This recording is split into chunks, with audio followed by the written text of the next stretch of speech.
El Señor esté con y vosotros. con tu espíritu. Lectura del Santo Evangelio según San Juan. Gloria a ti, Señor. En aquel tiempo había una boda en Caná de Galilea, y la madre de Jesús estaba allí. Jesús y sus discípulos también estaban invitados a la boda. Faltó el vino y la madre de Jesús le dijo: «No les queda vino». Jesús le contestó: «Mujer, déjame, todavía no ha llegado mi hora». Su madre dijo a los sirvientes: «Haced lo que él os diga».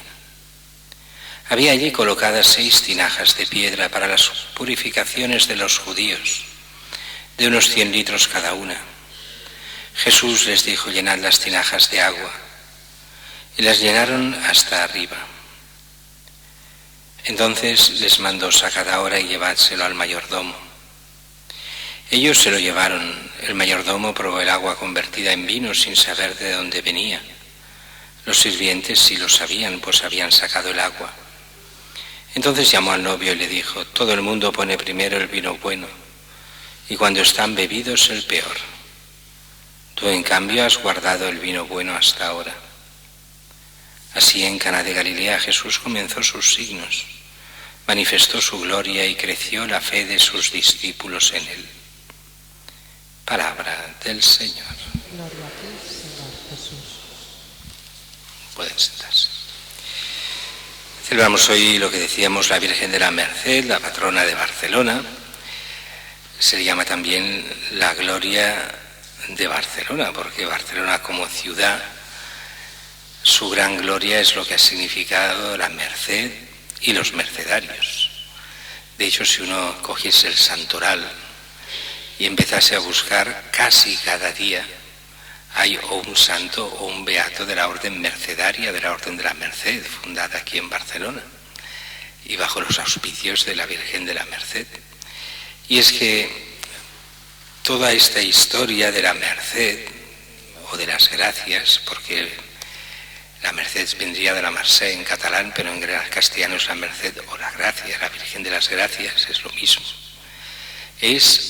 Todo proviene de este problema enorme que había en la Edad Media, que era el de las racias que hacían los piratas musulmanes, que cogían secuestrados a los cristianos y los hacían esclavos en el norte de África, sobre todo en Argel, pero no solo en Argel.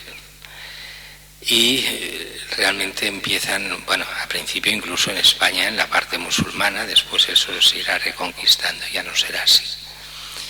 Y el gran problema con la mentalidad cristiana, eso los no cristianos no pueden entenderlo. El problema primero es que perdiesen la fe, estando allí como esclavos, y que perdiesen la esperanza, y por eso perdiesen también la caridad y fueran carne de infierno.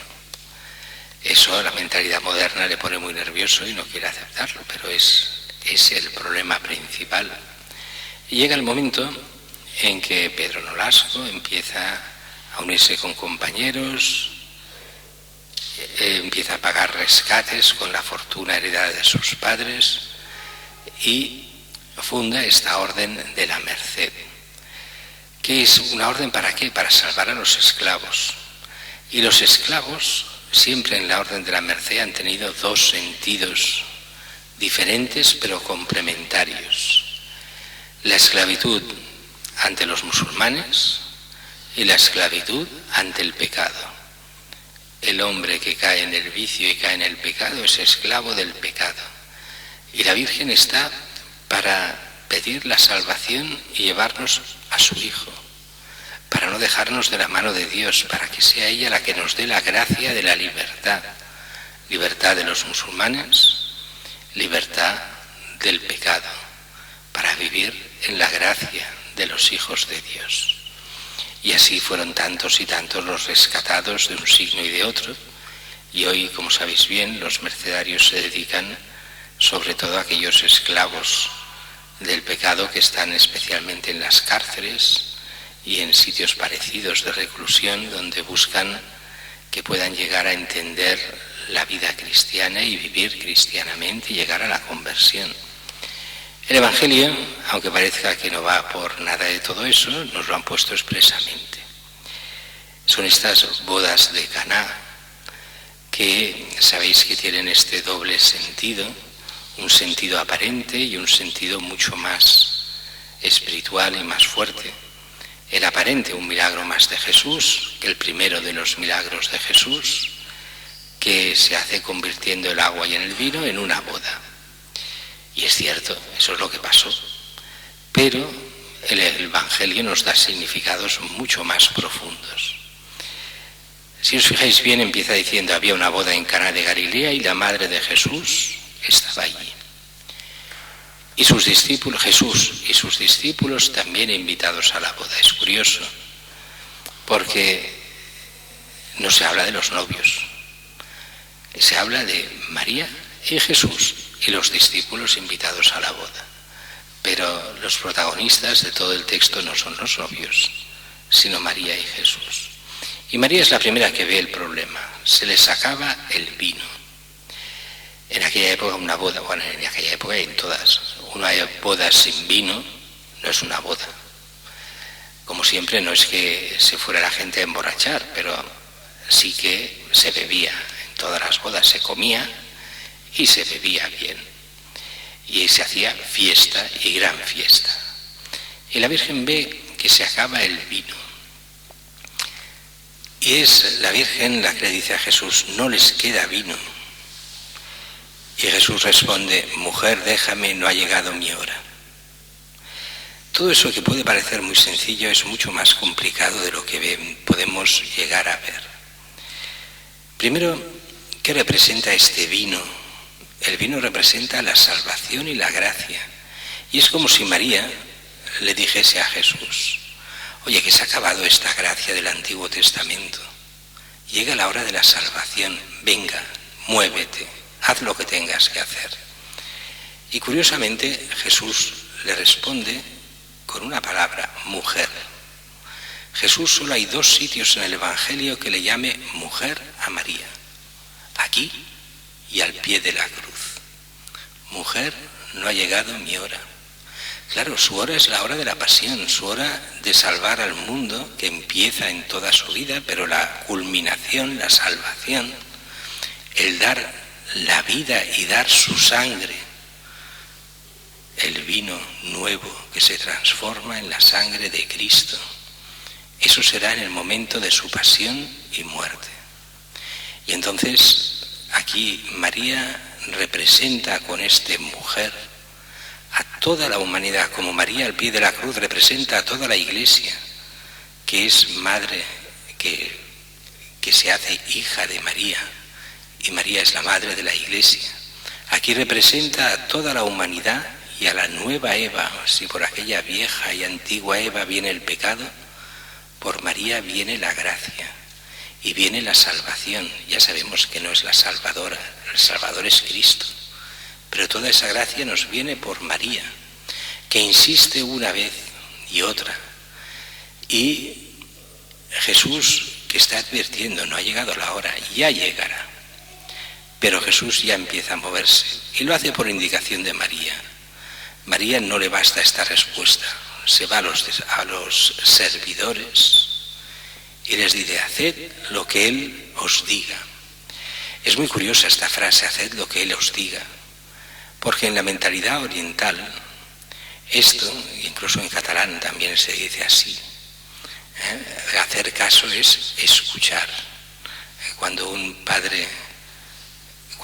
riña a un niño porque se porta mal y el tío, el primo, el pariente le riñe y le dice, escolta al teu pare, escucha a tu padre, oye a tu padre, hazle caso. Pues es lo mismo que dice el Padre sobre Jesús, este es mi Hijo, el amado, escuchadle, o sea, hacedle caso. Lo mismo que dice María, que está en plena sintonía con Dios mismo, con el Padre. Y entonces, diciendo esto, obliga a actuar a Jesús. ¿Y cómo actúa? Dice, había allí colocadas 6 tinajas de piedra para las purificaciones de los judíos de unos 100 litros cada una. Jesús les dice, llenad las tinajas de agua, y las llenaron hasta arriba. Entonces les mandó: sacad ahora, llevádselo al mayordomo. Todo eso, que es histórico y es así, no es que no fuera así, pero tiene todo otro significado. A nivel simbólico, 6 tinajas de piedra. Para cualquier judío que oyese esto de 6 tinajas de piedra, le vendrían enseguida 2 cosas a la cabeza. Una, el número 6. En la mentalidad judía el 6 es de imperfección. El 7 es el número perfecto, el 6 no funciona. El 7 es el número del Nuevo Testamento, el 6 del Antiguo Testamento, de lo que ya es pasado, de lo que no ha de ser. Y tinajas de piedra. A cualquier judío esto de ser de piedra le recordaría a los profetas que recordaban cómo Dios enviaría a su Mesías para sanar los corazones de piedra y transformarlos en corazones de carne. Y de este corazón de carne del Hijo de Dios vendrá esta sangre de Cristo simbolizada en el vino que después se transformará ahora en la consagración, en la sangre de Cristo, en la Eucaristía. Dice entonces que aquellas purificaciones de los judíos eran como falsas. Ahora vendrá la auténtica purificación, que es Cristo el único que nos purifica, con los sacramentos y con nuestra conversión. Y entonces llevan este vino nuevo. Este vino nuevo representa todo el Nuevo Testamento y la salvación de Cristo. Y dice, este va a felicitar, este sí que es el vino bueno. Dirá el maestro de ceremonias: todo el mundo pone primero el vino bueno y cuando ya están bebidos el peor. Tú en cambio has guardado el vino bueno hasta ahora. En Cristo viene el buen vino. Es curioso porque Jesús hará otras parábolas, una parábola sobre esto. Nadie que use el vino viejo quiere el nuevo. Y se refería precisamente a los fariseos. Estaban metidos en el Antiguo Testamento, no querrán el vino nuevo. Y este vino nuevo es mejor que el vino añejo. Este vino nuevo es el vino de Cristo, es la salvación que trae a cada uno de nosotros. Y lo hace por intercesión de la Virgen que le impele a actuar. Ella, como nuestra madre, a ella le debemos de pedir esa gracia de la conversión, de la vida cristiana, de la liberación de cualquier esclavitud, para entrar un día con ella en la vida eterna.